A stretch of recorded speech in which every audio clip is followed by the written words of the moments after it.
জুনায়েদ আসো।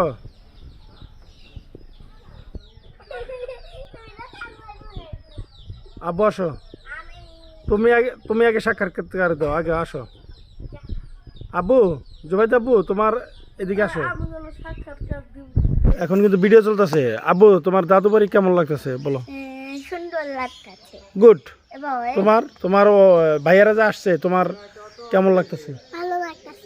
খুব ভালো লাগতেছে। ওদের সাথে খেলতেছো? ভালো করে খেলা। জুনায়েদ বলো, তোমার দাদু?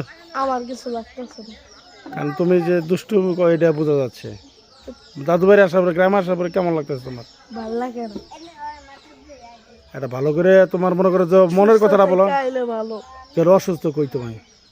দৌড়াইতে পারি না, খেলতে পারি না। এটা তো তোমার কিছুদিনের জন্য সমস্যা, এটা তো ঠিক হয়ে যাবে। এটা তো তোমার সবার জীবনে, এই পুরুষ মানুষের সবার জীবনে একবারই এই সমস্যাটা আসে।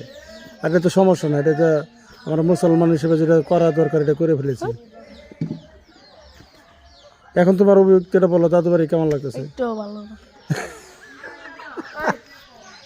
সোরা, তোমার বাইরে নিয়ে ঘুরে দাও। আর